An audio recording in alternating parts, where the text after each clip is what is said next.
Olá, eu sou o Cleito Luiz e estou aqui para convidá-lo a viajar comigo na grande aventura de aprender a empreender com um dos maiores empreendedores de todos os tempos, o Walt Disney. Se você quer desenvolver uma mentalidade empreendedora, esse documentário vai lhe ajudar a transformar em sucesso todo o negócio que você colocar às suas mãos. Então, prepare a pipoca e divirta-se nessa grande aventura.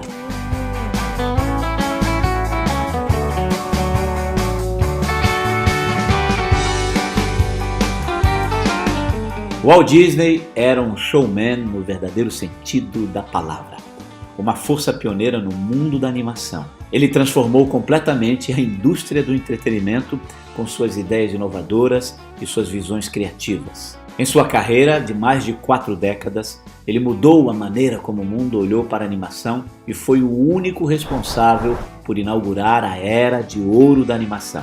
Começando como um mero animador, logo se transformou em um magnata dos negócios e, eventualmente, tornando-se também uma figura importante na indústria da animação mundial. Os personagens de desenhos animados que nós adoramos ver hoje, como Mickey Mouse, Pato Donald, Pateta e Pluto, por exemplo, são todos uma criação desse criativo inventor artístico. Além da sua contribuição no campo da animação, ele foi também mentor por trás da conceituação e da formulação final da Disneyland, o parque temático mais inovador e amado do mundo. Até a presente data de hoje, nenhuma outra pessoa contribuiu singularmente para a indústria da animação como Walt Disney. Empreendedor, inovador e preocupado com os detalhes, Walt só queria fazer produções de alta qualidade, independente dos custos que essas produções viessem lhe trazer. Ele é conhecido como um empreendedor criativo, cujas visões como animador, cineasta e desenvolvedor de parques temáticos mudaram o entretenimento no século XX. Se nos aprofundarmos um pouco mais na história de Disney, nós vamos descobrir que seu caminho para o sucesso foi pavimentado por uma infeliz infância, juntamente com inúmeros fracassos e contratempos em quase todos os negócios que ele criou. Para quem conhece o seu sucesso atual, é difícil imaginar que antes de começar a ter êxito, o Walt Disney chegou a falir alguns negócios e ficou enterrado em dívidas várias vezes. Mas a sua imaginação não tinha limites, e como ele era um bom empreendedor, realmente acreditava que qualquer coisa que ele pudesse sonhar poderia se realizar. Então, mesmo perante tantos altos e baixos, com sua persistência, Disney conseguiu criar a fábrica de sonhos que conhecemos tão bem nos dias de hoje. Portanto, a história de Disney é cheia de altos e baixos, mostrando que para atingir o sucesso, nós precisamos sim passar por dificuldades e desafios, e isso não é tão ruim. Então, nesse documentário, nós vamos analisar a vida e o legado de Walt Disney e entender como esse empreendedor conseguiu atingir tanto sucesso em tempos difíceis, mesmo com recursos escassos, se tornando um dos maiores empreendedores de todos os tempos. Nascido em Chicago em 1901 e criado no Missouri, Disney foi o 4º filho entre os 5 irmãos. Seu pai, Elias Disney, era uma figura dominadora e supostamente abusiva, enquanto tentava sem sucesso fazer face às despesas de sua família. Em 1910, a família de Disney se muda para Kansas City. Walt Disney tinha apenas 9 anos de idade quando precisou se levantar às 3h30 da manhã, 7 dias por semana, para entregar o jornal Kansas City Star, cuja exclusividade de distribuição seu pai havia adquirido. Walt Disney e seu irmão Roy faziam as entregas por 2 horas antes de ir para a escola. As responsabilidades de trabalho de Walt Disney não o impediam de encontrar tempo para fazer o que ele gostava, desenhar, e para escapar de suas circunstâncias estressantes, Walt encontrou consolo no desenho e na leitura. Ele também frequentou o Instituto de Artes de Kansas City nas manhãs de sábado e realizou esquetes com amigos nos teatros locais. Desde pequeno, a personalidade empreendedora de Walt já se manifestava. Como não ganhava nada com a distribuição do jornal, na hora do recreio, ele ganhava um dinheirinho trabalhando em uma loja de doces e também em uma farmácia que ficava do outro lado da escola. Ele também vendia desenhos que ele fez durante a sua infância para seus vizinhos, mesmo sem o apoio dos pais.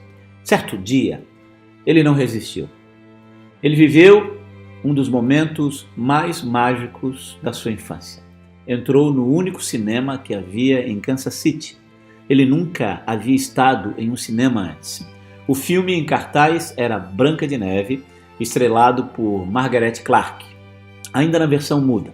Ele ficou tão extasiado com as imagens que acabou não percebendo o tempo passar. Era um dos dias mais felizes e mágicos da sua vida até então. Mas, como para cada um de nós, você vai entender e vai aprender nesse documentário que a estrada de Walt Disney seria também pavimentada por altos e baixos. Percebendo a sua ausência, seu pai descobriu que ele tinha ido ao cinema escondido.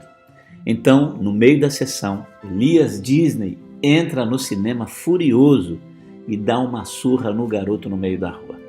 O ocorrido fez com que a história de Branca de Neve jamais saísse da sua cabeça e mais tarde iria ajudá-lo muito. Com o tempo, ele observaria que seus irmãos mais velhos, um por um, fugiriam da casa para escapar do pai e logo ele seguiria o mesmo exemplo dos irmãos.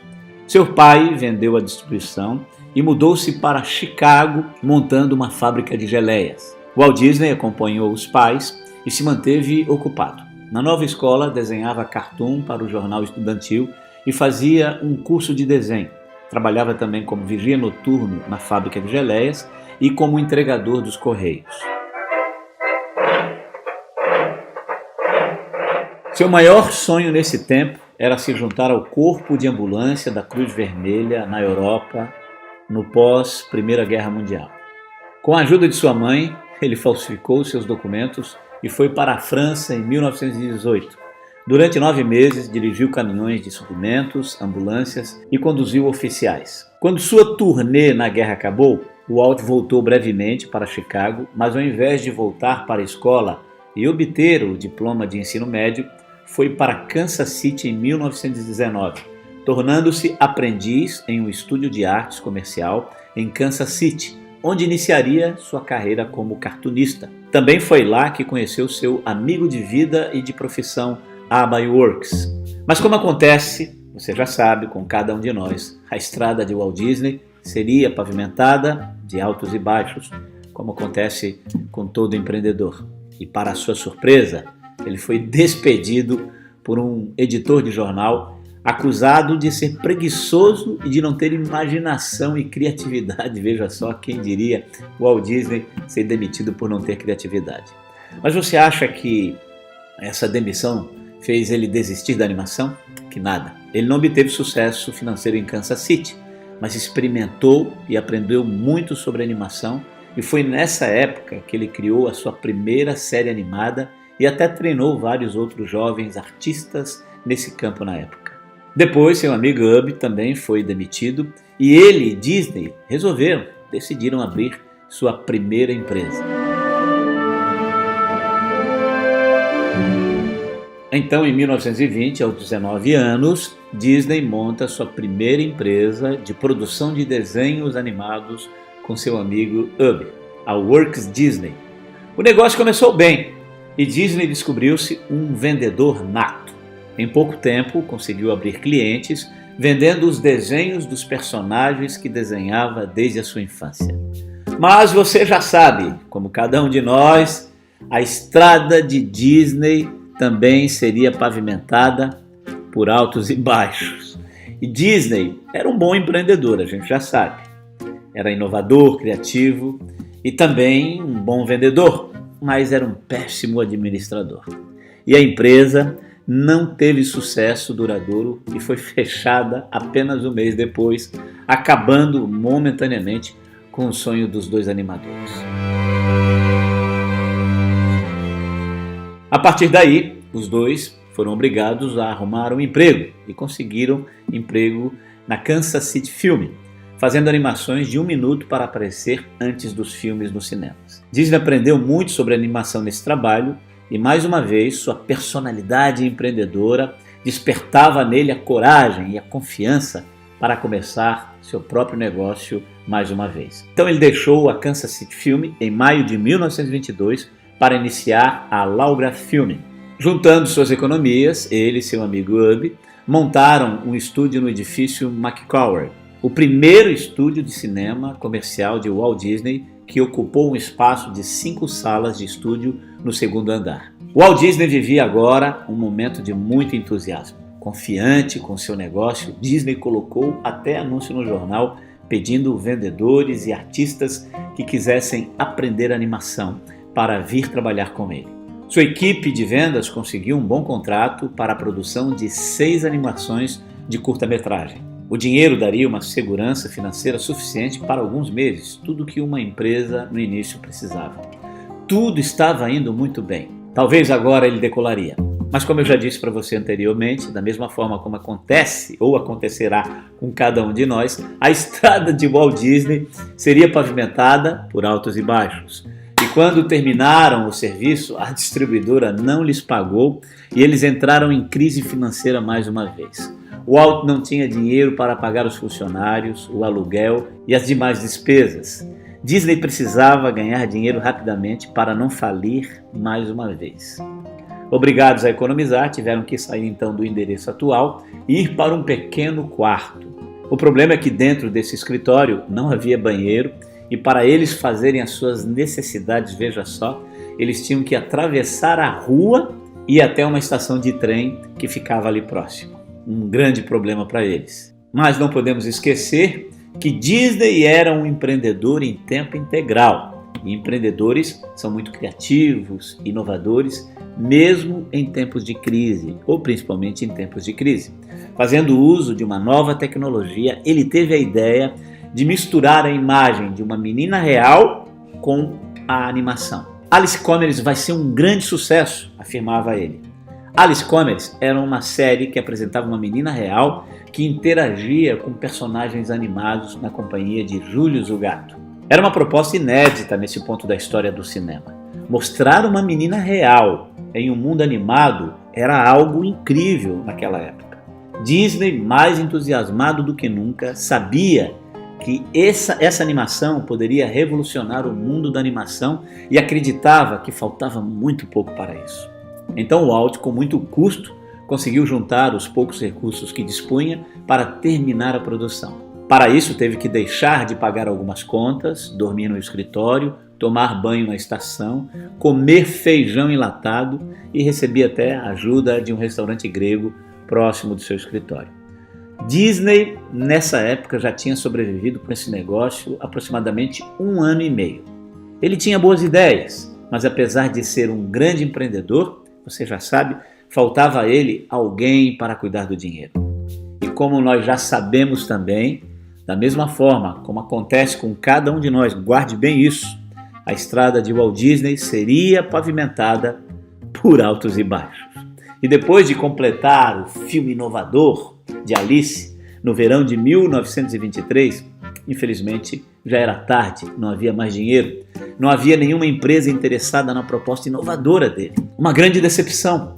Então o estúdio faliu e Disney mais uma vez foi forçado a fechar mais uma empresa. Eventualmente os credores começaram a rondar e sua equipe teve que ser desmantelada porque não estava recebendo os seus salários. Então, depois de declarar falência, Disney deixou Kansas City em julho de 1923 e foi para Hollywood tentar a sua sorte. Embora em Nova York, na época, era onde ficava o centro de produção de desenhos animados. Essa decisão parecia um indício de que Disney estava cansando de acumular tantas derrotas no mundo da animação. Depois de arrecadar um dinheiro trabalhando como fotógrafo freelance, Disney comprou então uma passagem de trem de ida para Los Angeles, Califórnia, para morar com seu tio Robert e seu irmão Roy. Lá ele pretendia tornar-se diretor de filmes cômicos, inspirados pelo seu grande ídolo Charlie Chaplin.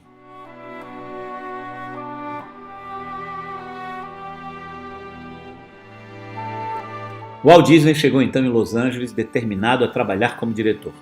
Nas suas andanças pelos estúdios de Hollywood, tentou desesperadamente encontrar seu grande ídolo, mas não teve sucesso. Precisava urgentemente arrumar um emprego, pois não podia morar com seu tio, estando desempregado. A pressão era grande. Enquanto procurava emprego em Hollywood, Disney não desistiu. Ele continuava a enviar as propostas da sua série Alice, na esperança de obter um acordo, um contrato de distribuição para a sua série. Enquanto isso, seu irmão Roy trabalhava vendendo aspiradores de pó de porta em porta. Roy chegou a aconselhar o irmão a desistir dessa ideia de cinema e arrumar um emprego que pagasse a ele. Mas Walt não desistia. Enquanto Walt ainda procurava uma chance em Hollywood, uma distribuidora de desenhos animados de Nova York, a Winkler Pictures, dirigida por Margaret Winkler, e seu noivo Charles Mintz, o procurou interessada em seu trabalho. Era a oportunidade que Disney esperava. E alguns dias depois, um contrato foi finalmente assinado para 12 curtas-metragens de Alice Comedies por $1.500 por episódio. Por causa de um recente desentendimento com Pat Sullivan, produtor dos desenhos animados do Gato Félix, o estúdio precisava de um substituto rápido para sua estrela principal. Aprendendo com os erros do passado e sabendo que precisava de alguém para cuidar do dinheiro, em 1924, Walt foi até o irmão Roy e o convidou para tornar-se o gerente do novo estúdio. Ele aceitou e conseguiram um dinheiro emprestado e iniciaram um negócio nos fundos de uma imobiliária. Dava-se aí início a Disney Brothers Studio.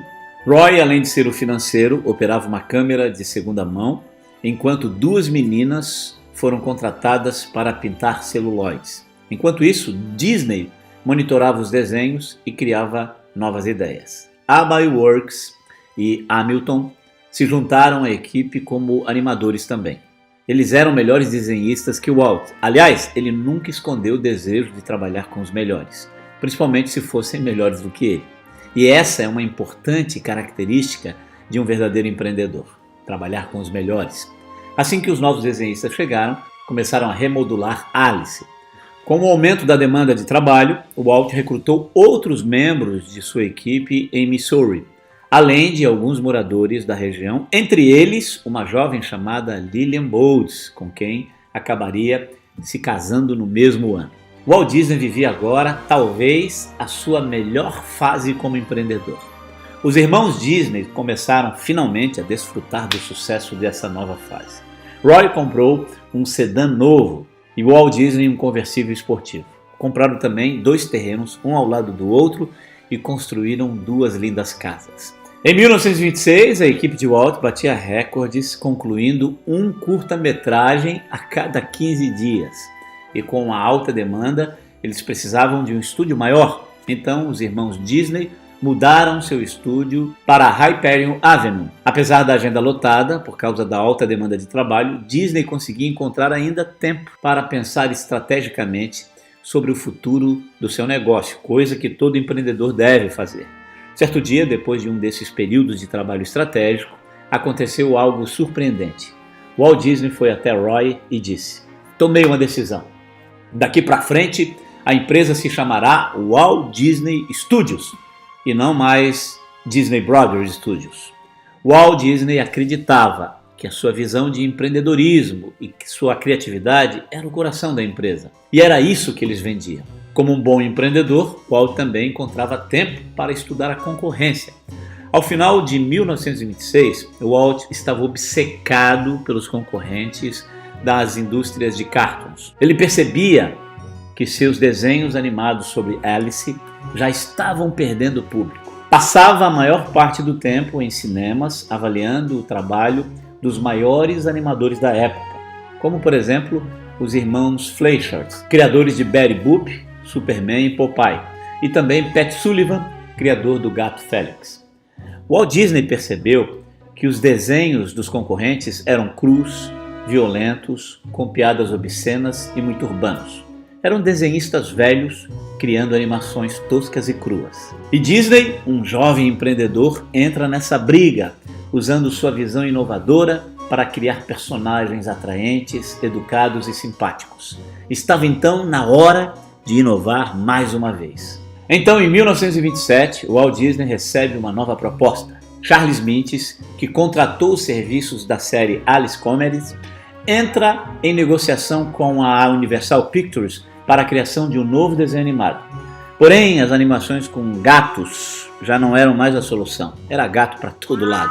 Parece que eles, a Universal, achavam que existia gatos demais no mercado, justificou mais tarde Charles Mintis.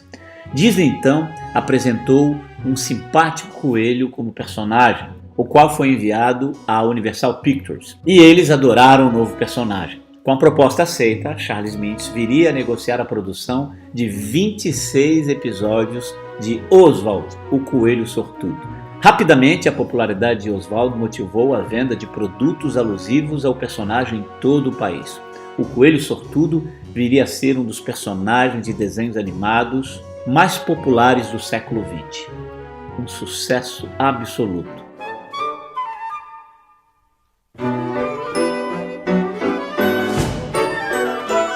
O momento não poderia ser melhor. Disney atingia seu melhor momento após o lançamento de Oswald, em 1927. O sucesso da série Oswald permitiu que os estúdios de Walt Disney crescessem para uma equipe de quase 20 funcionários. Veja agora a importância de ter alguém em sua empresa cuidando dos números e apresentando previsões orçamentárias. Com o passar do tempo, apesar da alta demanda de serviços, do dinheiro que entrava, Roy ficou preocupado com a baixa lucratividade da empresa, pois o que era pago por Charles Mintis, que por vezes chegava com atraso, não era o suficiente para pagar as altas despesas da empresa no momento. Era preciso renegociar um contrato com valores mais altos. Mas Disney temia que Mintis não renovasse o contrato com uma proposta mais alta, principalmente quando ele descobriu que Charles Mintis estava agindo pelas costas, fazendo propostas irrecusáveis a seus animadores. Mintis procurava expandir o projeto sem consultar Disney. Em reuniões com vários desenhistas de Disney, dentro da própria animadora, dentro da própria produtora, o produtor fazia planos sem consultar os irmãos. Abbey Works, por exemplo, foi um dos poucos que recusou a proposta de Mintis, mas praticamente quase todos os colaboradores aceitaram.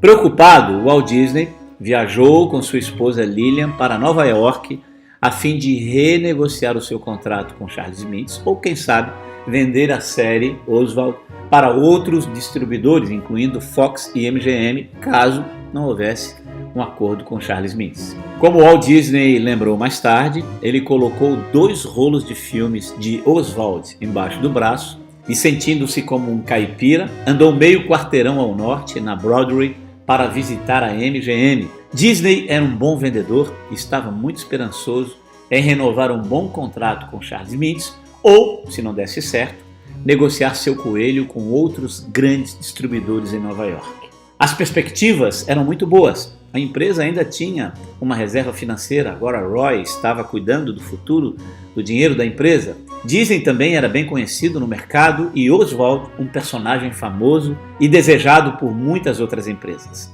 Essa viagem não tinha como dar errado.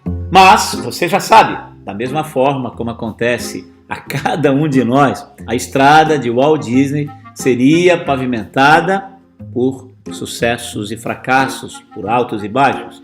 E foi nessa viagem que Disney experimentou o primeiro de muitos contratempos com a sua nova empresa. Ao invés de ceder à exigência de Disney, Mintis exigiu o contrário, que reduzisse 20% o orçamento. E, para desespero de Walt Disney, ele lembrou que a Universal era a dona do personagem e revelou que já havia contratado a maioria dos atuais funcionários de Disney para o seu novo contrato com a Universal. Devido à falta de conhecimento, talvez até ingenuidade, e por questões jurídicas, Disney perdeu os direitos do coelho para o produtor Charles Mintis, a sua mina de ouro. Revoltado e sem chão, é lógico, Disney recusou o acordo. Além disso, Mintis propôs, olha que cara de pau, inclusive a compra da empresa de Walt Disney, estipulando o pagamento dos direitos das criações. E como já era de esperar, Walt Disney também recusou. Disney ficou consternado com a traição de toda a sua equipe, mas não se entregou. e como empreendedor estava determinado a reiniciar do zero. E uma lição que Disney aprendeu com a experiência foi de, a partir de então, sempre garantir que possuísse todos os direitos sobre todos os personagens que ele e sua empresa produzissem. Charles Mintz assinava em 1928 um novo contrato de 3 anos com a Universal Pictures, sem, dessa vez, o aval ou a participação de Disney. Mais tarde, por justiça divina ou não, Mintz acabou se dando mal em uma partida de pôquer. Apostou e perdeu os direitos de Oswald para Walter Lantz. Se você não se lembra de Lantz, ele é o criador ou responsável pela criação do Pica-Pau. Disney, ainda sem chão e em Nova York, sem poder vender seu personagem famoso para outras empresas, anda cabisbaixo pelas ruas de Nova York, pensando em uma solução para o seu problema. O que eu faço da minha vida agora? Bom, pouco antes de deixar Nova York para uma viagem de trem através do país de volta a Hollywood, ele enviou um telegrama a seu irmão Roy, que estava preocupado. Em nenhum momento ele descreveu nesse telegrama o terrível golpe que ele e seu irmão tinham acabado de levar. Ele simplesmente escreveu que quando chegasse em casa ele daria mais detalhes. E para aliviar as preocupações do irmão, ele disse: "Não se preocupe, tudo ocorreu muito bem aqui em Nova York, mas nem tudo estava tão bem. Walt sabia que tinha que chegar em casa com um novo personagem rápido." Anos mais tarde, a filha de Walt Disney, Diane Disney Miller, relembrou: "Foi nessa longa viagem de trem que meu pai criou um novo personagem de desenho animado. Foi um rato que depois foi aperfeiçoado e desenhado por Ub, e recebeu seu nome dado por minha mãe." Na primavera de 1928, Disney pediu a Abby Works, seu amigo e desenhista profissional, para começar a desenhar as novas ideias de novos personagens. Ub tentou esboços de vários animais, como cães e gatos, mas nenhum deles chamou a atenção de Disney. Uma vaca, um cavalo e um sapo também foram desenhados, mas também foram rejeitados. Mas Disney tinha os rascunhos de um ratinho que ele desenhou naquela viagem de trem. Mortimer Mouse tinha sido o nome original que Disney deu ao personagem, antes de sua esposa Lillian convencê-lo a mudar, e finalmente veio a ser Mickey Mouse. Então Mickey foi escolhido como substituto de Oswald. Era um personagem mais simpático, com características de um bom vivant, que consertava as coisas e ajudava os amigos, um bom cidadão que assume suas responsabilidades. Era algo totalmente diferente dos demais personagens animados da época. Mais uma vez, Disney conseguia inovar no mercado super competitivo. Disney nem imaginava que seu simpático ratinho estava prestes a revolucionar não só a sua empresa, mas a história da animação no mundo inteiro. Mas você já sabe, da mesma forma como acontece a cada um de nós, a estrada de Walt Disney seria pavimentada por sucessos e fracassos, por altos e baixos. Nem tudo foram flores no começo da vida de Mickey. Os primeiros passos da sua história também contam com nãos na cara. Muitos teriam desistido mesmo tendo nas mãos Mickey Mouse. E uma das características de um empreendedor é a persistência. E isso Disney tinha de sobra. Com o personagem criado, mesmo com poucos recursos, Walt Disney elaborou o primeiro desenho animado com Mickey, chamado Planet Crazy, mas nenhum distribuidor quis comprar o filme. Apesar do fracasso de vendas da primeira animação de Mickey Mouse, Disney não desistiu e então investiu mais tempo e dinheiro em outro filme, chamado Mickey The Gallup Gauchon. Bem, nesse período uma grande revolução estava acontecendo no cinema mundial. O cinema falado. Nothing but blue skies from now on.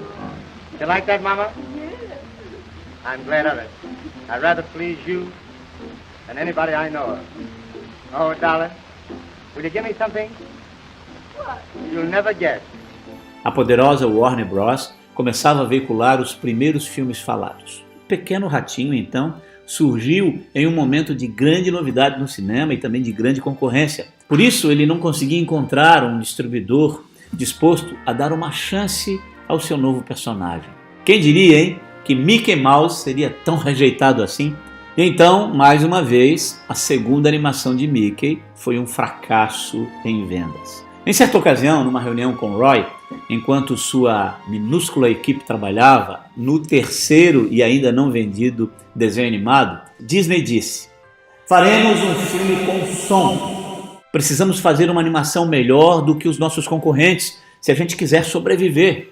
Então Disney foi atrás de um parceiro para colocar som em suas animações. Em 1928, Pat Powers e sua tecnologia Cinephone foram contratados para colocar som na quarta tentativa com Mickey Mouse. Como o orçamento era baixíssimo, o filme Steamboat Willie foi dublado pelos próprios sócios para reduzir os custos. O Walt Disney precisava agora encontrar um distribuidor em tempo integral para os seus futuros desenhos animados. A Universal, as mesmas pessoas que roubaram Oswald e metade da sua equipe de animadores no começo daquele ano, estavam agora dispostos a fazer uma oferta extremamente generosa para o Walt, mas eles queriam controle e propriedade sobre Mickey Mouse. Walt Disney, lógico, tinha aprendido a lição e então recusou a oferta e assinou um contrato de 10 anos com Pat Powers pela distribuição de Mickey Mouse. E em novembro de 1928, no Teatro Colón, em Nova York, Disney apresentou Steamboat Willie.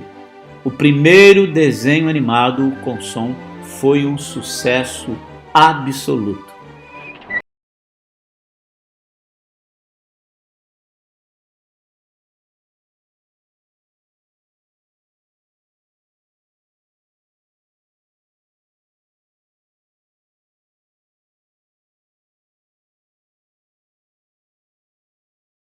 Walt Disney se tornou popular e todas as empresas queriam trabalhar com Mickey Mouse. Enfim, o Ratinho foi o grande responsável por tirar o estúdio de Walt Disney da miséria e colocá-lo em um novo patamar. Enfim, a prosperidade chegava aos estúdios Disney. Mas não devemos esquecer jamais que, da mesma forma como acontece com cada um de nós, a estrada de Walt Disney seria inevitavelmente pavimentada por sucessos e fracassos. E o desastre voltou a ocorrer em 1930. Depois de um ano de desenhos animados bem-sucedidos de Mickey Mouse, Walt Disney confrontou o amigo Powers no final de 1929. Roy visitou Powers cobrando pelo dinheiro que ele devia num acordo de distribuição e chegou a uma conclusão: aquele Powers é um bandido. Walt defendeu Powers no início. "Você não acredita nas pessoas?", disse ele a Roy. Mas Roy estava certo. Powers estava retendo dinheiro para deixar os irmãos Disney desesperados e finalmente anunciou mais adiante a sua intenção de assumir os estúdios da Disney. Ele havia seduzido Ub, principal animador de Walt, com uma proposta irresistível em troca de uma série de desenhos animados de sua autoria. Powers acreditava que Ub era realmente o segredo do sucesso de Walt Disney. E lógico, Walt ficou terrivelmente desapontado. Mas Walt Disney era um empreendedor de fato. Sua personalidade empreendedora sempre o livrou nos momentos mais difíceis de sua vida. Ao invés de viver culpando os outros, de ficar passando a culpa para os outros pelos seus fracassos, Disney assumia sua responsabilidade, buscando por criatividade e inovação. E o estúdio, lógico, continuou sem a presença de Ub. Enquanto isso, Mickey continuou obtendo sucesso, principalmente quando recebeu um corpo de personagens de apoio que se tornaram mais tarde estrelas por mérito próprio, entre eles Donald, Pluto e Pateta. Disney e Roy encontraram um novo distribuidor e fizeram de Mickey Mouse o personagem de desenho animado mais amado de todos os tempos. Mickey Mouse se transforma em uma mania nacional e fãs brotam por todo o país. Eu gosto muito dessa frase: sempre existirá um jeito melhor de fazer o que nós estamos fazendo. Esta é uma frase que lembra inovação, empreendedorismo e sempre estará associada a Walt Disney. Como um empreendedor imparável, ele sempre encontrou um jeito de inovar. Disney queria levar agora cores para a animação. Roy argumentou que isso era caro e poderia não funcionar. Mas Walt, mais uma vez, ganhou na argumentação. A animação Flores e Árvores tinha começado a ser produzida em preto e branco, mas o Walt Disney, ao ver o conceito Technicolor, ou 3 cores, decidiu fazer a animação colorida. Então parou a produção e decidiu refazer o curta, agora totalmente em cores. Flores e Árvores, em cores, acabou ganhando um Oscar em 1932. Disney recebeu também um prêmio especial por Mickey no mesmo ano. A ideia de animações coloridas foi mais uma vez um sucesso absoluto e Disney assina agora um contrato com a distribuidora United Artists por 2 anos de animações coloridas. Enquanto isso, o estúdio de Ub foi apenas levemente bem sucedido com séries de desenhos animados lançados pela Metro-Goldwyn-Mayer. Mas em 1936 acabou falindo e Ub acabou retornando para Walt Disney. Walt, junto com seu irmão, Roy, decidem agora aumentar a popularidade crescente de Mickey. Criam uma linha de produtos e Mickey Mouse Club rapidamente cresce para mais de 1 milhão de membros. Mickey Mouse é agora conhecido em todos os países civilizados. Em 1933, Os 3 Porquinhos é produzido. Quem tem medo do lobo mau torna-se um jingle, uma mania nacional. Quem tem medo do lobo mau, lobo mau, lobo mau. Quem tem medo do lobo mau? Roy convence Walt a produzir mais 3 filmes de porquinhos. O Grande Lobo Mau, 3 Pequenos Lobos e O Prático Porco. Mas nenhum deles foi tão bem sucedido quanto o primeiro. Pato Donald agora torna-se o segundo personagem mais popular nas criações de Disney. E Walt Disney, mais uma vez, resolve inovar. Sua mais nova ideia agora é trabalhar na criação de um longa-metragem animado. Desde quando levou uma surra do seu pai, você lembra? Por ter ido ao cinema escondido, Disney jamais esqueceu a história de Branca de Neve. Seu desafio agora, como empreendedor, é fazer um longa-metragem com essa história. Quando revelou a ideia, praticamente todos pensavam que ele estava louco. Roy e Lillian tentavam convencê-lo a desistir. Com Mickey Mouse e os demais personagens indo muito bem e fazendo muito sucesso, por que a gente precisa arriscar? Afinal, estimava-se que um desenho animado de longa duração custasse pelo menos $500 milhão e, em grande parte, devido ao perfeccionismo de Walt, acabaria custando cerca de 3 vezes mais do que isso. Sua esposa e o irmão não estavam sozinhos com essa ideia.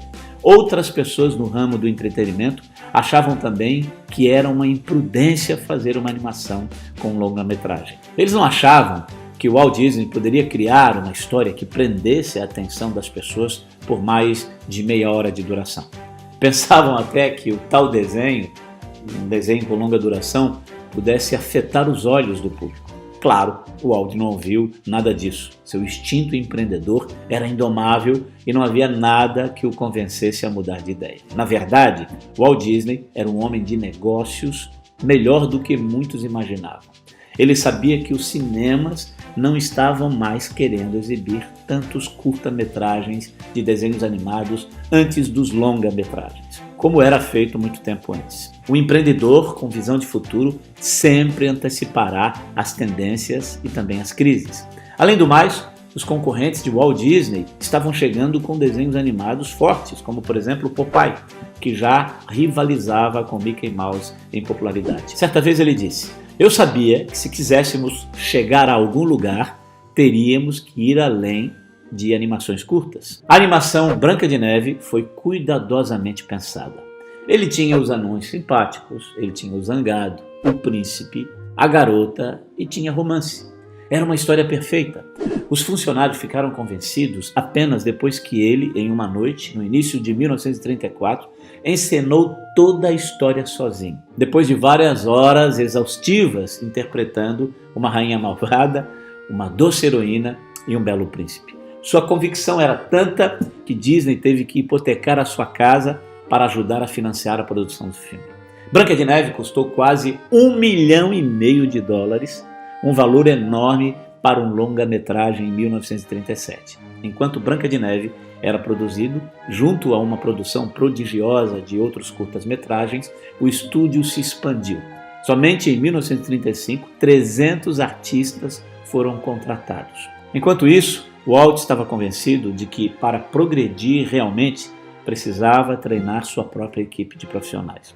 No mercado, simplesmente não havia lugar para eles aprenderem as habilidades que Walt exigia para fazer suas produções. Então, ele dava aulas todas as noites e também 2 dias por semana para que os seus artistas aprendessem as teorias e estivessem preparados para atender às exigências de suas produções. Seus artistas se tornaram cada vez mais competentes em recriar um mundo real com o recurso da animação.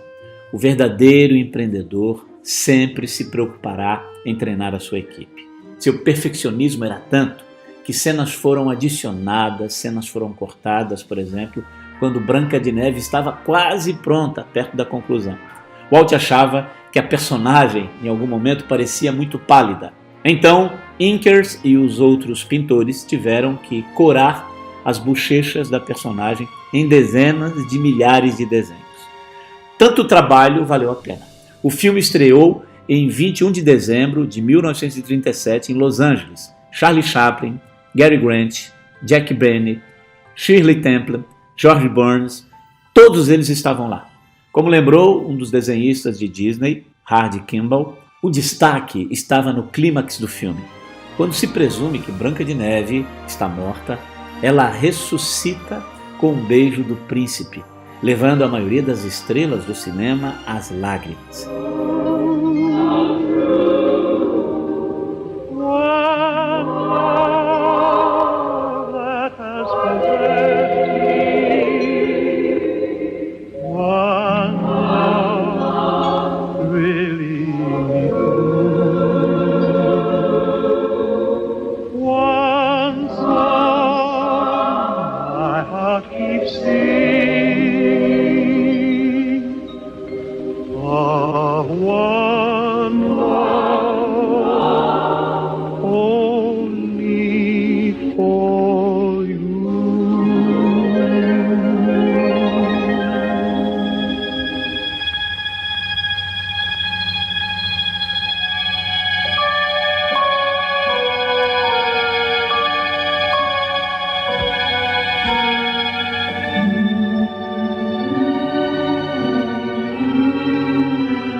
Disney arrecadou mais de 8 milhões de dólares no mundo todo em 1938, ano de lançamento do filme, sendo a maior bilheteria de um filme sonoro na época. Além disso, Walt recebeu mais um Oscar e até hoje, Branca de Neve e os Sete Anões é considerado um dos maiores filmes infantis de todos os tempos. 6 dias depois da estreia, Walt Disney, Branca de Neve e os Sete Anões apareceram na capa da revista Time. O jornal The New York Times disse: "Muito obrigado, Sr. Disney. Branca de Neve trouxe a era de ouro da animação para a Disney." Com o dinheiro que Branca de Neve gerou, o Walt Disney começou a construir um novo estúdio em Burbank. Foi um investimento de 3 milhões de dólares. O Walt estava pessoalmente envolvido em praticamente todos os elementos desse projeto. Olha, e que projeto! Um belo campus para artistas, escritórios com vistas externas, muitos dos quais tinham a luz do norte que os artistas preferiam e tinha até lanchonetes para atender os escritórios. As salas tinham ar-condicionado, em uma época em que isso era algo de luxo. Os artistas de Walt haviam se acostumado a chamar as salas de estúdio de caixas de suor, porque as pequenas salas fechadas eram insuportavelmente quentes. Mas no novo estúdio, eles ficariam confortáveis mesmo no calor do verão. A construção de Burbank Studio torna-se um paraíso para os trabalhadores de Walt Disney. Enquanto o estúdio estava sendo construído, o trabalho avançou em mais 3 longa-metragens: Pinóquio, Fantasia e Bambi. E em 1940, Dumbo também é produzido. O longa faz um enorme sucesso, lucrando quase $1 milhão. Durante o final da década de 40, Disney continuou criando animações como Alice no País das Maravilhas, Peter Pan e Cinderela. Os funcionários crescem agora para um número de 1.000 colaboradores. A era dourada de Walt Disney continua a todo vapor.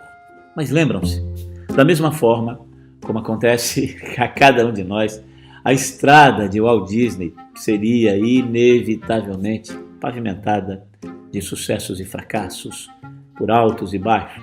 E à medida que o trabalho progredia, alguns dos funcionários de Walt demonstravam descontentamento. Eles estavam trabalhando incrivelmente demais para atender a demanda de serviços, mas reclamavam que não estavam sendo bem pagos. Achavam que os salários poderiam ser melhores. Muitos funcionários achavam que a despesa do novo estúdio e o sucesso de Branca de Neve eram indícios de que Disney tinha recursos financeiros infinitos, mas Disney não tinha. Na verdade, Walt Disney não tinha nenhum dinheiro extra, principalmente por causa das grandes quantias que ele gastava com seus novos filmes, com as construções dos estúdios, e para piorar a situação, quando a Alemanha nazista invadiu a Polônia, empurrando a Europa para a guerra, esse mercado foi cortado, derrubando consideravelmente o faturamento da empresa. E para piorar a situação, o anseio por perfeccionismo artístico de Disney sobrecarregava, desacelerava e atrasava algumas produções. A produção de Pinóquio, por exemplo, foi interrompida porque Walt não gostou do personagem de madeira o suficiente. A solução foi adicionar um grilo falante ao filme como uma consciência e amigo do boneco de madeira. Embora Pinóquio tenha sido um sucesso de crítica, a perda do mercado estrangeiro e uma recepção mais fraca do que o esperado nos Estados Unidos geraram uma receita abaixo do previsto. Outro problema foi Fantasia, que teve problemas nas bilheterias também. Em abril de 1940, Walt e Roy são forçados a oferecer ações públicas, algo que eles não queriam fazer. 600 mil ações ordinárias são vendidas por $5 por ação. A oferta de ações foram esgotadas rapidamente, preenchendo temporariamente o buraco da dívida. A situação ficou mais complicada ainda quando um sindicato interveio para organizar os trabalhadores e exigir salários mais altos. Walt Disney viu isso como deslealdade das pessoas que ele considerava como familiares. Ele então delegou as relações com os sindicatos para o advogado Ginter Lessing, mas os chefes sindicais, intransigentes, entraram em confronto com Lessing. E em 10 de fevereiro de 1941, Walt falou com seus funcionários tentando conquistá-los, mas já era tarde demais. No final de maio, a greve começou, atrasando todas as produções. Ele ficou profundamente magoado com as provocações cruéis das manifestações. Pela primeira vez, desanimado e confuso, Walt chegou a acreditar em uma teoria da conspiração, alegando através de um anúncio no jornal que a greve era comunista. Mas pela primeira vez, ele se sentiu impotente, pois os animadores eram trabalhadores altamente qualificados e difíceis de substituir. Bom, para tentar esquecer os seus problemas, Walt foi fazer um passeio na América do Sul. E foi durante o seu passeio que Elias, seu pai, acaba morrendo e Walt nem sequer foi no velório do próprio pai. Enquanto Walt Disney esfriava sua cabeça na América do Sul, Roy resolve os problemas com os grevistas. Para acalmar a fúria dos trabalhadores, Roy atende quase todas as exigências e as produções retornam com força total. Walt Disney retorna da viagem com algumas ideias de animações que são rapidamente produzidas, como Alô Amigos, Os Três Cavaleiros, que aqui recebeu o nome de Você Já Foi à Bahia?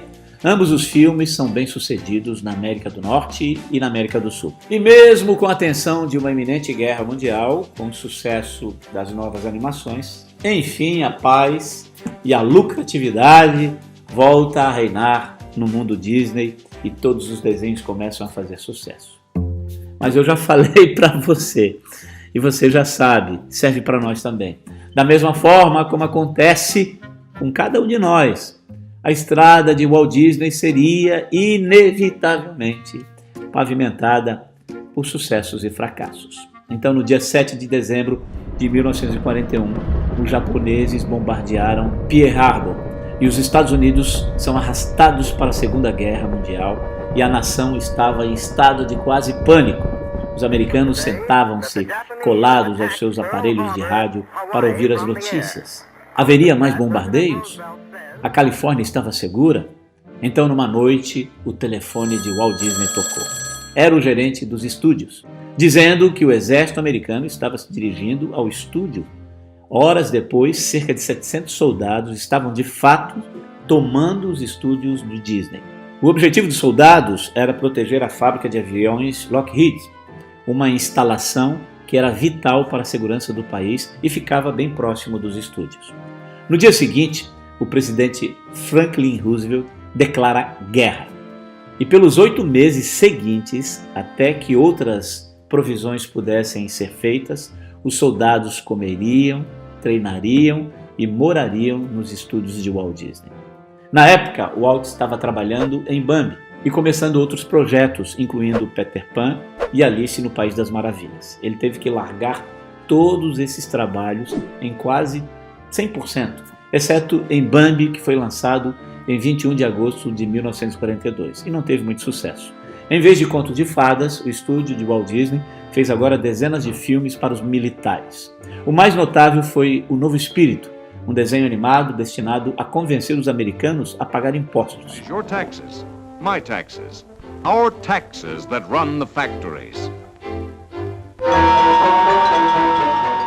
60 milhões de pessoas viram o filme. Outros cartoons também foram contratados pelo governo, combinando propaganda com entretenimento. Embora os contratos com o governo ajudassem no faturamento, não foram suficientes para pagar as despesas da gigante estrutura montada até então. Depois da guerra, o estúdio estava profundamente endividado.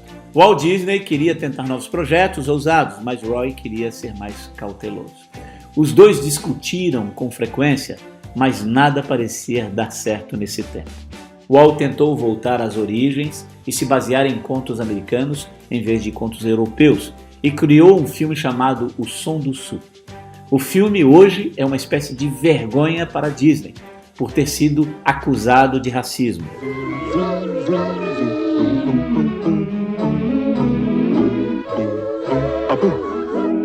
Parte da crítica vem do fato do desenho animado se passar no sul dos Estados Unidos após a Guerra da Secessão e mostra uma série de escravos vivendo felizes e alegres na fazenda dos seus antigos senhores.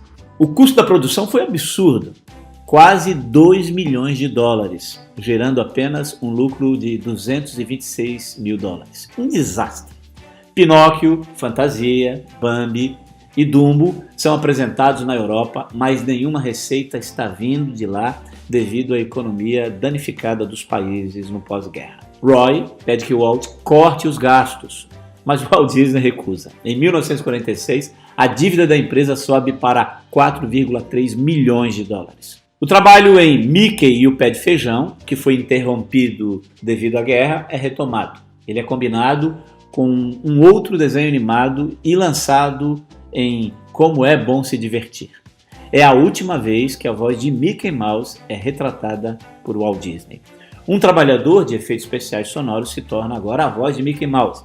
Walt Disney esteve em Chicago no final da década de 40. Lá ele esboçou suas ideias pela primeira vez para um parque de diversões inspirados em Children's Flyland, na Califórnia, um dos primeiros parques de diversões temáticos dos Estados Unidos. Essa ideia foi posteriormente expandida para projetar o que hoje é conhecido como Disneylandia. Em 1947, Walt Disney inova agora ao fazer documentários. Ele decide que o Alasca deve ser filmado e em seguida faz um tour de avião pelo Alasca. O voo quase foi uma tragédia devido às nuvens pesadas e nenhum contato de rádio para pousar. Depois de circular por 2 horas com o avião, ele pousa com segurança no Alasca.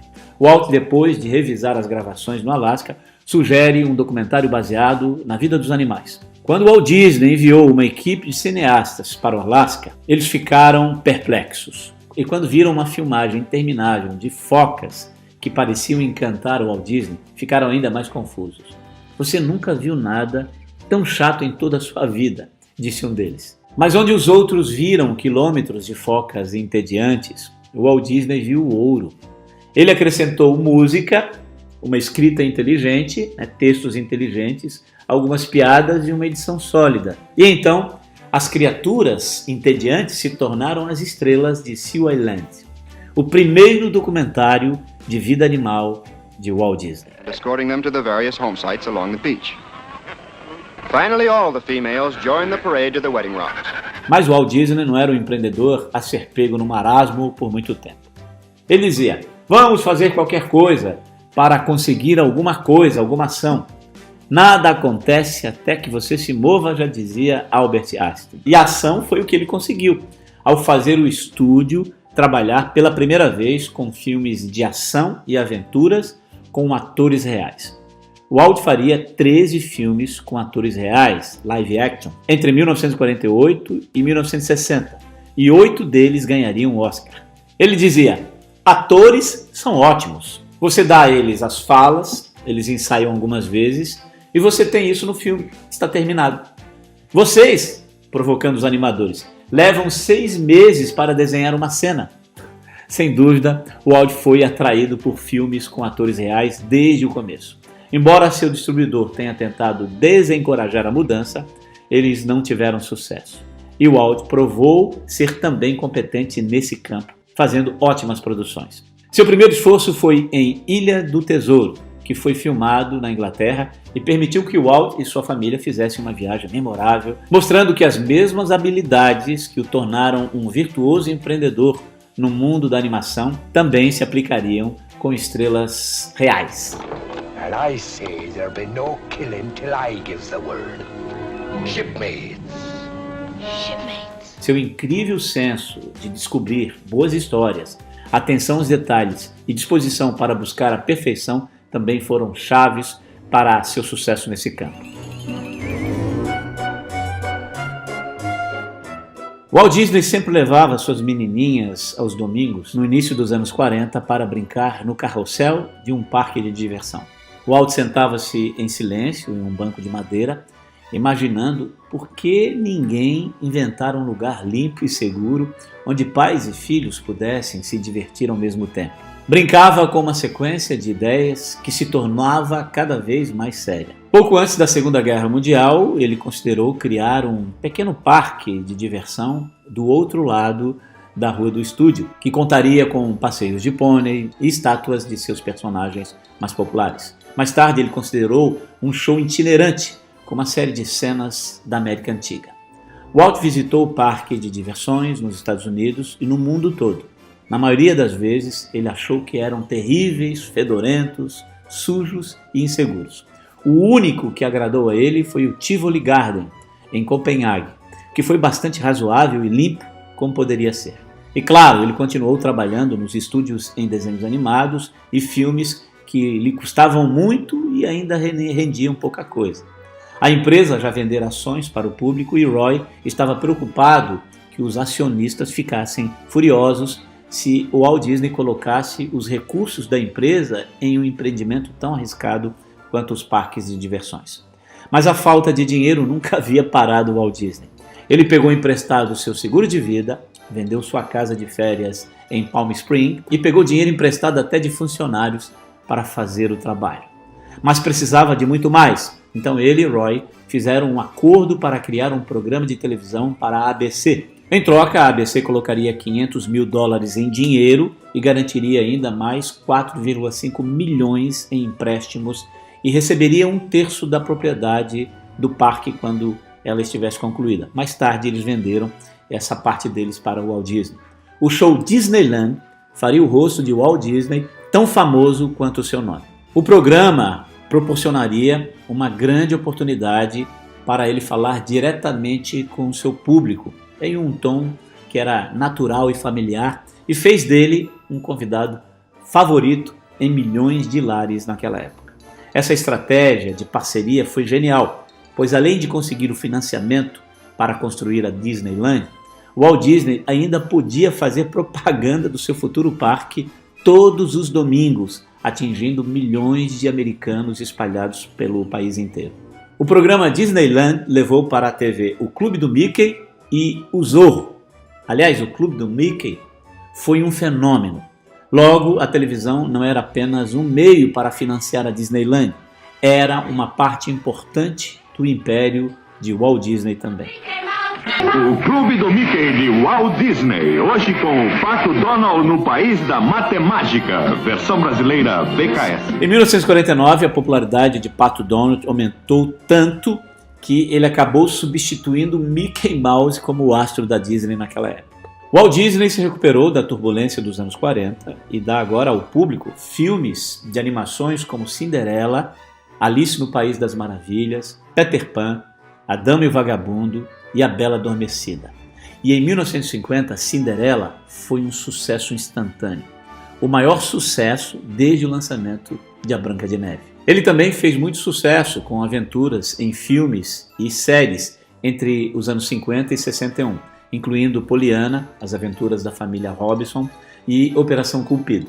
Esses filmes eram mais baratos e rápidos de serem produzidos do que os longa-metragens comuns, porque a sua produção conseguia ser fracionada em grandes planejamentos. Então, finalmente, o Walt Disney compra as terras na Califórnia e consegue construir o seu tão sonhado parque temático, Disneylandia.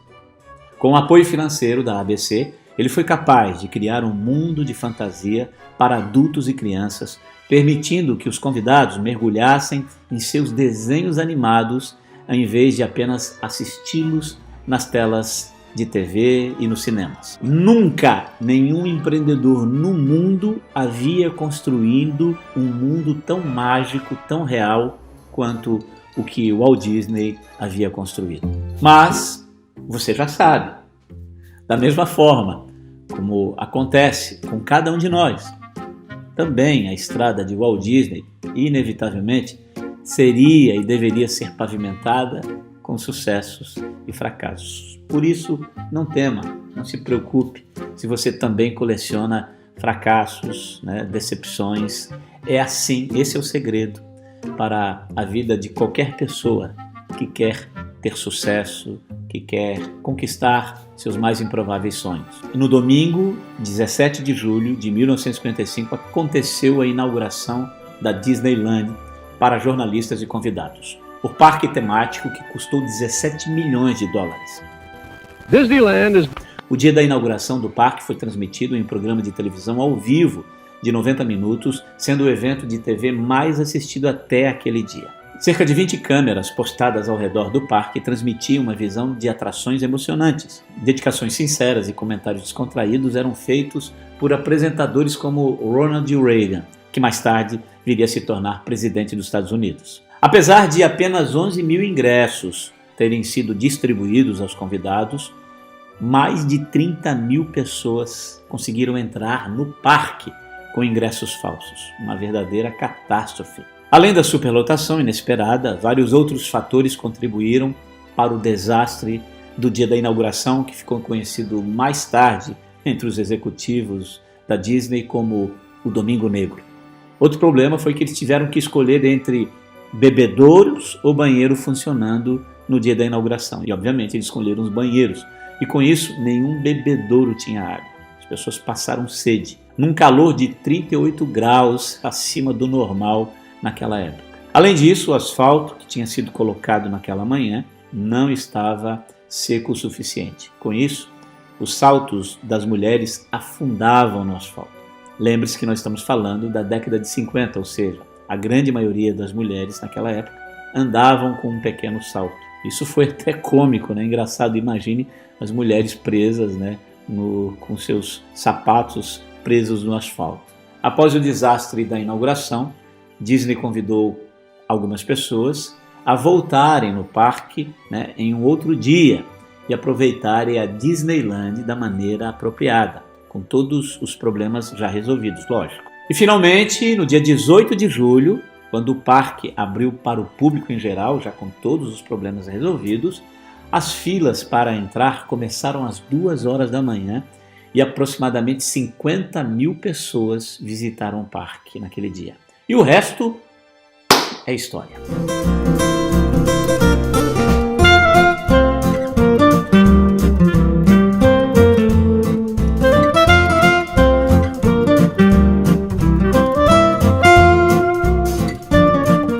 Em 1964, Walt mais uma vez concentrou a maior parte de suas atenções em uma criação para o cinema. Agora era a vez de Mary Poppins, e nenhum elemento escapou do seu escrutínio.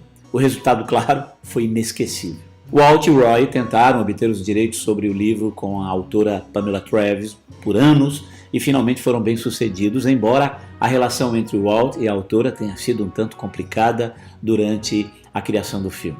Walt Disney trouxe dois dos melhores compositores do ramo, Richard e Robert Sherman, que compartilharam sua visão da história. Como um bom empreendedor, Walt Disney sempre investiu na melhor mão de obra, você já sabe disso. Mary Poppins estreou em 27 de agosto de 1964 com uma aclamação crítica quase universal e recebeu 13 indicações para o Oscar. Alright, come on with me. Each spoonful of sugar helps the medicine go down, the medicine go down. A Disneylândia foi um sucesso desde o começo. Com isso, vários hotéis e restaurantes começaram a surgir ao redor do parque, fazendo com que não houvesse mais espaço para ampliação do mesmo. Com isso, no início da década de 60, o Walt Disney começou a procurar um local que tivesse espaço suficiente para caber todos os seus sonhos. E a região central da Flórida era o local ideal por vários motivos. A Flórida já era um destino turístico por ter um clima bom, que permitia com que os turistas visitassem a região durante o ano inteiro. A região de Orlando fica na beira da Interestadual 4, uma estrada que cruza os Estados Unidos de leste a oeste, além de outras boas estradas que passam pela cidade, o que facilitaria muito o acesso. E as terras da região eram abundantes e baratas, pois a grande maioria estava ocupada com plantações de laranjas ou era simplesmente um terreno pantanoso. Aqui tem espaço suficiente para caber todas as ideias que nós pudermos imaginar, disse o Walt Disney certa vez quando anunciou a área onde ia construir a Walt Disney World. Walt Disney começou então a comprar as terras na Flórida usando empresas fictícias. Se o mercado soubesse que era ele quem estava comprando aquelas terras, os preços das terras aumentariam muito. Para você ter uma ideia, o Walt Disney comprou seus primeiros 4.000 metros quadrados, equivalente a um acre, por $80. Os últimos 4.000 metros quadrados foram comprados por $80.000 depois que a identidade do comprador já tinha sido revelada. Hoje é possível ver os nomes dessas empresas fictícias usadas na compra das terras nas janelas dos prédios da Main Street no Magic Kingdom. Mais ou menos 110 quilômetros quadrados de terra foram comprados, uma área equivalente à cidade de São Francisco, ou o dobro do tamanho da ilha de Manhattan. O projeto Flórida seria anunciado em novembro de 1965, mas a notícia acabou sendo vazada algumas semanas antes, no final de outubro. Walt Disney queria construir um local que seria considerado uma comunidade do futuro, com muita inovação e novas tecnologias. A primeira etapa do projeto Flórida seria a construção de um parque temático, o Magic Kingdom, ao norte do terreno para trazer os turistas para a Flórida. Depois, uma comunidade do futuro seria construída, com todo o transporte passando por baixo da terra e várias outras novidades em termos de tecnologia. Essa cidade se chamaria Protótipo Experimental da Comunidade do Futuro, formando então um acrônimo, EPCOT. Esse era o momento mais mágico e incrível da vida de Walt Disney até então. Ele vivia uma das fases mais criativas da sua vida e agora tinha dinheiro suficiente para tornar suas ideias uma realidade. Não havia mais nada que o parasse. Mas você já deve estar, assim como eu, careca de saber que, assim como acontece com cada um de nós, eu, você, que deseja obter sucesso na vida, a estrada de Walt Disney sempre foi pavimentada por sucessos e fracassos, altos e baixos. E no final de 1966, Walt Disney foi diagnosticado com câncer de pulmão. A conta pelos anos de fumante finalmente chegou.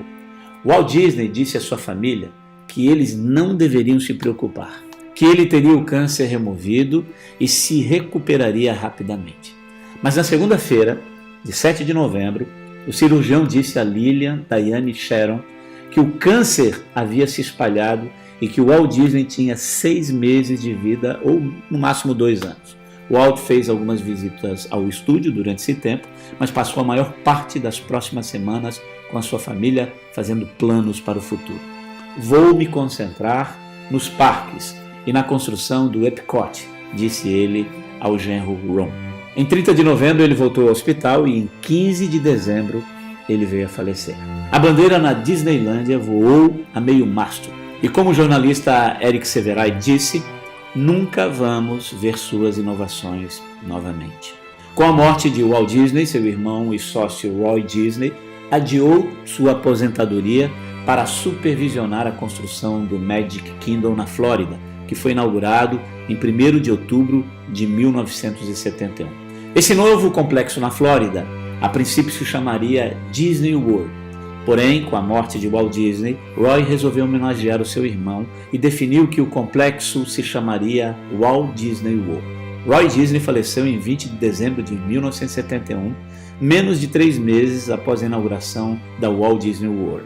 O próximo parque a ser inaugurado foi em 1º de outubro de 1982. Os engenheiros da Disney logo entenderam que não seria possível realizar o sonho de Walt Disney de ter uma comunidade do futuro devido a vários fatores. Por isso decidiram construir um parque que englobasse essa ideia.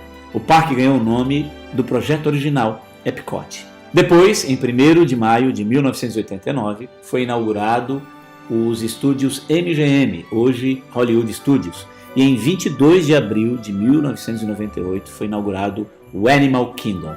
Hoje, o Complexo Disney, na Flórida, conta com 4 parques temáticos, 2 aquáticos, um centro de compras, 2 campos de golfe, um centro de atividades esportivas e mais de 20 hotéis. E de toda essa área comprada pela Disney na Flórida, apenas 1/3 já foi construído. Isso significa que ainda há bastante espaço para crescimento e expansões. No mesmo ano da sua morte, o Ursinho Pooh e a Árvore de Mel foi lançado e o legado de Walt Disney continuou com dezenas de filmes e vários parques temáticos da Disney em todo o mundo. Após a morte de Roy, longos períodos de turbulência na administração da companhia se seguiram, só alcançando novamente a estabilidade na década de 80 sob a direção de Wisner e Wells. Wells morreu num acidente trágico, fazendo com que Wisner controlasse a empresa por longos anos, até que, devido a vários desgastes, inclusive decorrentes de atritos com os familiares Disney, Wisner entregasse em 30 de setembro de 2006 o cargo de CEO para o então presidente da Disney, Robert Iger. Robert iniciou um novo ciclo de expansão da companhia, cujo marco inicial é a compra dos estúdios Pixar, o que fez com que Steve Jobs, CEO da Apple e dono da Pixar, se tornasse o maior acionista pessoa física da Walt Disney Company.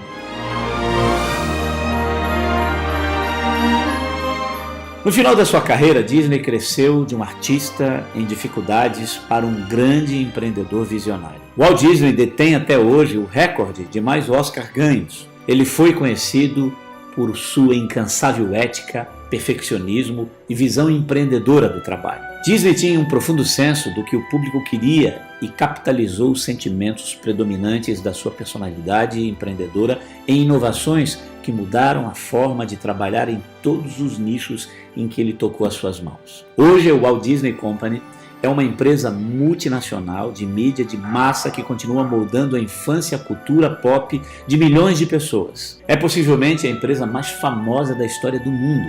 A jornada do seu criador não foi nada menos do que notável e, portanto, qualquer um que queira iniciar hoje o seu próprio negócio deve definitivamente tirar algumas lições desse documentário para aplicar em sua carreira. Poucos empreendedores mudaram o mundo dos negócios com tamanha magnitude que o Walt Disney. Ele provou que as circunstâncias e a educação não ditam o que você pode se tornar.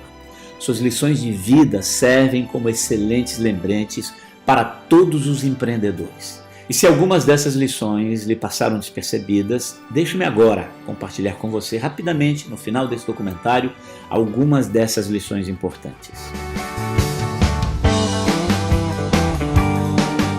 Enquanto muitos empresários, na sua época, desistiram de seus sonhos fechando seus negócios devido às crises econômicas e até períodos de guerra, por um lado, Walt Disney conseguia obter sucesso. Seu perfeccionismo se dava principalmente em querer curar a dor das pessoas. Ele sabia o que as pessoas queriam naqueles períodos. Suas animações proporcionaram uma fuga dos problemas e esperanças em tempos tão difíceis pelos quais acompanharam a sua jornada. As obras de Walt Disney nos ensinam muitas coisas, como o valor do amor por amigos, a família e a esperança. Walt Disney assumiu muitos riscos. Várias vezes o futuro da sua companhia, da sua empresa, pendia para o sucesso e às vezes pendia para o fracasso. Algumas vezes o Walt até teve que hipotecar a casa e vender suas posses pessoais. E ele nunca fez isso sem medo. Ele pesava cuidadosamente os dois lados e tomava uma decisão para uma ação ousada e, uma vez decidido, ele nunca vacilava. Em 1955, a Disneylândia, por exemplo, foi a maior aposta na história dos negócios americanos. Walt Disney lutou para encontrar financiamento e sua própria família, incluindo o sócio e irmão Roy Disney, implorou que ele desistisse da ideia. Na época, nada como a Disneylândia havia sido tentado, então havia um consenso geral de que era uma loucura, que era impossível. Se a Disneylândia falhasse, ele teria falido a empresa. Hoje, os parques temáticos da Disney geram bilhões de receitas e milhares de visitantes por ano. A Disney, com seus parques e filmes incríveis, só existe hoje porque seu criador teve que arriscar muitas vezes durante a sua jornada. Walt Disney achava que era um animador mediano e por isso estava sempre à procura de animadores melhores do que ele. E não tinha vergonha de dizer isso. Ele recrutou os melhores para que eles pudessem criar livremente o que ele visualizava. Disney também era conhecido por exigir o máximo das pessoas. Ele esperava que seus colaboradores colocassem o seu coração e a sua alma em tudo que eles faziam. Ele também conhecia seus trabalhadores. Ele sabia do que eles eram capazes e não aceitava nada menos do que o melhor deles. Foi dito ao Walt Disney que ninguém iria assistir um filme de animação de longa-metragem e que não era uma boa ideia também misturar atores reais com personagens animados. Ele também foi avisado que um personagem baseado em um rato assustaria as mulheres e que seu parque temático seria um enorme fracasso. Não estamos todos contentes por Disney não ouvir a todas essas pessoas que lhe disseram que as suas ideias não funcionariam? Walt Disney acreditava em si mesmo e em seus sonhos e, portanto, podia convencer os outros a acreditar nele também. Na metade da produção, por exemplo, de Branca de Neve, Disney ficou sem dinheiro para terminar o filme. Até mesmo sua própria família implorou que ele desistisse, mas Disney não se intimidou. Ele viajou pessoalmente para diversos produtores e mostrou-lhes as imagens brutas e convenceu esses produtores a terminar de financiar o filme. Um grande vendedor. Branca de Neve se tornou um sucesso instantâneo e inaugurou a era dourada da animação. Num outro momento, para financiar as atrações na Disneylândia, ele convenceu um estúdio de televisão a financiar a construção do parque em troca de uma programação original da Disney. Agora, adivinha qual foi a programação? Foi basicamente um programa de vendas para a Disneylândia. Esse plano genial não apenas financiou o parque, mas quando ele abriu as portas do parque, havia milhões de pessoas que sonhavam com o parque porque assistiam os programas de televisão. Sua competência em vendas ajudou a transformar a Disneylândia no destino internacional que permanece até os dias de hoje. A chave para a liderança de Walt Disney é que ele sabia como motivar as pessoas. Uma coisa é dizer aos seus funcionários para fazerem algo, outra coisa é inspirá-los para fazer.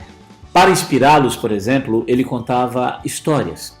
Entrava em detalhes ao ponto de torná-las vivas para eles. Ele inspirava seus trabalhadores para torná-los partes da história. Quando ele estava pensando em lançar Branca de Neve, contou toda a história interpretando os personagens, até fazendo suas diferentes vozes e movimentos. Líderes eficazes sabem que, embora dados e estatísticas se conectem com a mente, as histórias se conectam com o coração.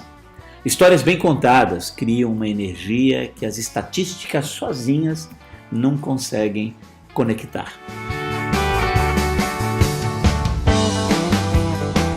Walt Disney insistiu que as animações de Mickey Mouse tivessem som, algo inédito para um desenho animado na época. Antes de Branca de Neve, por exemplo, não existia um longa-metragem de animação. O Walt Disney poderia ter parado por aqui, mas esse não era o seu estilo. Em vez disso, ele mudou completamente de nicho e partiu para a construção de parques de diversões onde pais e filhos pudessem se divertir juntos. Dizem que assim que a Disneylandia abriu, o Walt Disney andava pelo parque testando pessoalmente todos os brinquedos, percebendo se algo estava fora do lugar, se algo não estava funcionando e perguntando aos seus convidados as opiniões deles. Sempre existe um jeito melhor de fazer o que nós estamos fazendo. Então é muito importante que você saiba o que o seu consumidor está pensando sobre como você entrega para você melhorar. Uma coisa que você definitivamente notou sobre o Walt Disney é que ele, depois de um feito, iniciava imediatamente outro projeto. Depois de terminar o seu lendário filme Branca de Neve e os Sete Anões, Disney imediatamente começou a trabalhar em outros longa-metragens, como Bambi, Fantasia e muitos outros. Depois de criar Mickey Mouse, Disney não parou apenas nele. Em vez disso, ele criou o Minnie, Pato Donald, Pluto e muitos outros personagens icônicos até para a geração de hoje. Ele nunca se contentou com o que tinha feito porque sempre quis alcançar mais e crescer seus sonhos. Desde o início, Walt Disney era conhecido por exigir perfeição dos seus animadores. Ele os enlouquecia, fazendo-os constantemente redesenhar personagens e cenas até que estivesse satisfeito de que todos os detalhes estivessem certos. Quando algo não parecia certo para ele, ele agonizava e fazia também com que seus animadores também agonizassem até a solução aparecer. Os animadores diriam mais tarde que, por causa do seu perfeccionismo, eles produziram resultados que nunca imaginariam ser capazes de fazer. As melhores empresas são as empresas mais exigentes. Os melhores restaurantes, por exemplo, certificam-se de que o lugar é impecável porque comunica uma mensagem positiva, uma mensagem de limpeza. Os melhores hospitais garantem que cada detalhe comunique uma mensagem de cura e de cuidado.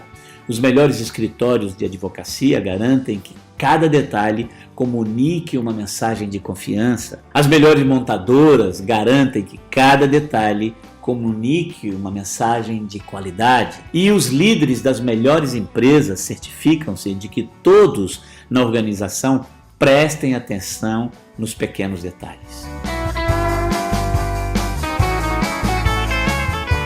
E essa última lição é mais um aviso do que uma lição. Sou realista o suficiente para saber que ele não era, de forma alguma, um líder perfeito. Através da minha pesquisa sobre o Walt Disney, é evidente que ele tinha muitas falhas.